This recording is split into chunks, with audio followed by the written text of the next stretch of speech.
Bonjour à tous, ici Erkan du blog Esprit Investisseur et je fais cette vidéo pour répondre à une question qui me revient assez souvent, c'est comment j'ai fait pour acheter un bien immobilier alors que j'étais étudiant. Alors donc je vais vous expliquer tout le processus que j'ai suivi.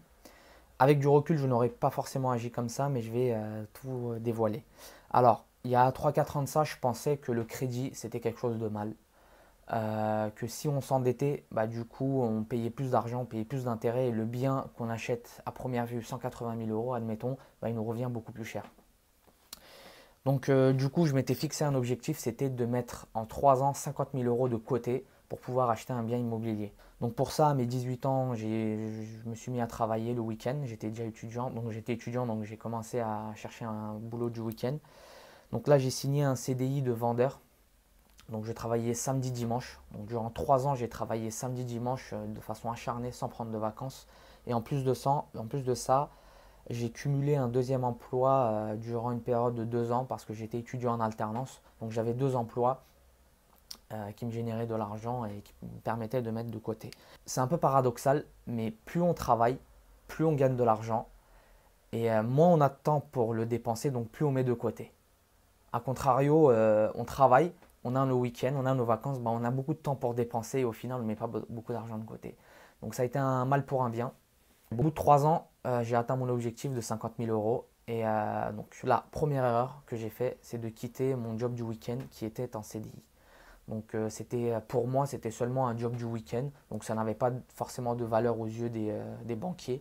Et du coup, j'ai quitté. De toute façon, c'était l'objectif que je m'étais fixé avant d'acheter mon bien immobilier. Ça, c'était ma première erreur. Donc, quand j'ai mis mes 50 000 euros de côté, il fallait que je trouve un financement pour un éventuel achat. Et c'est là que je me suis aperçu que ce CDI que j'ai quitté avait de la valeur. Et donc, que maintenant, avec un CDD d'étudiant, les banques ne me prêtaient plus. Ce que j'ai fait du coup, c'est que j'ai cherché d'autres moyens de financement. Et la banque m'a proposé le crédit consommation à un taux de presque 5%. Alors donc, du coup, j'ai fait un achat immobilier, comme je l'explique dans une autre vidéo, à 77 000 euros. Et j'ai mis mes 50 000 euros d'apport et le complément en crédit conso. Alors, au final, je m'y trouve parce que j'ai fait une grosse plus-value, 45 000 euros en moins d'un an. Et l'intérêt que j'ai payé est compensé par la plus-value. Surtout que l'opération a duré moins d'un an et au bout d'un an, j'aurais pu clôturer le crédit et payer le moins d'intérêt possible. Alors, avec du recul et l'expérience que j'ai acquis, je n'aurais pas du tout agi comme ça. J'aurais pas mis tout mon apport dans cet achat immobilier. Et même en étant étudiant, il y a des moyens d'acheter de l'immobilier, il y a des moyens de trouver de l'argent pour très peu cher.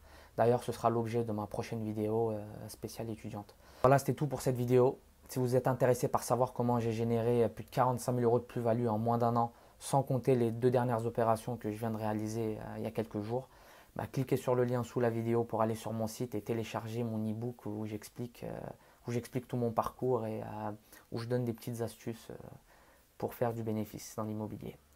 Voilà, salut à tous.